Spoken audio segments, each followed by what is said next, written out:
Shëpat mosardhin e tij në këtë summit?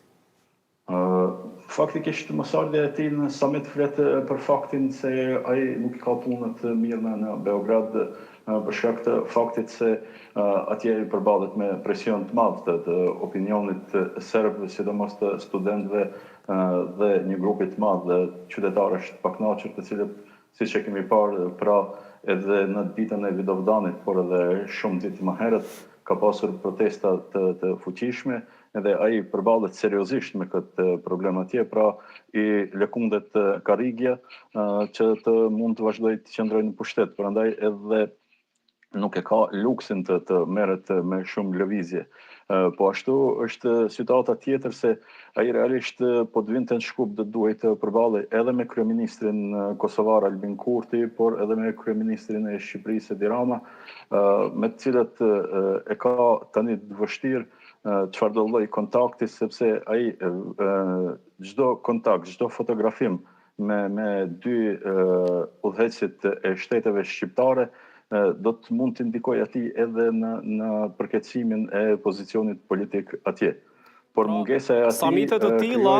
Samitet të tilla edhe pse janë ekskluzivisht për fonde, për zhvillim, për investime, mund të shfrytëzohen sidomos për vendet e Ballkanit Perëndimor që kanë këtë çështje politike ende të kontestuar mes vete, kur bëhet fjalë për Kosovën dhe Serbinë ka konteste edhe më të mëdha në aspektin e njohjes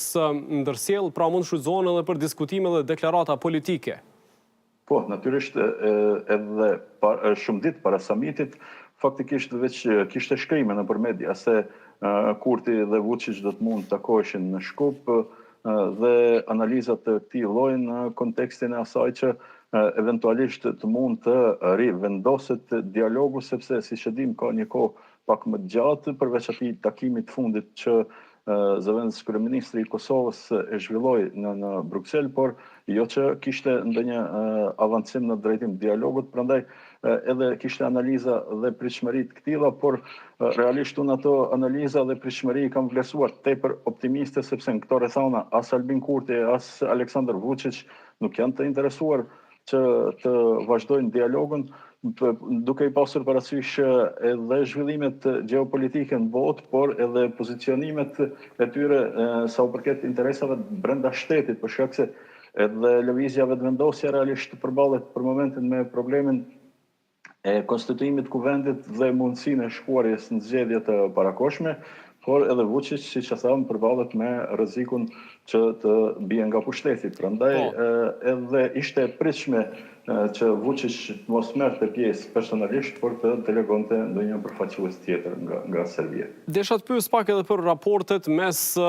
partive politike në Kosovë dhe në Maqedoni të Veriut. Është përmendur shumë raporti mes lëvizjes vetëvendosje dhe shqiptarëve që janë në krye të qeverisë në Maqedoni të Veriut. Fillimisht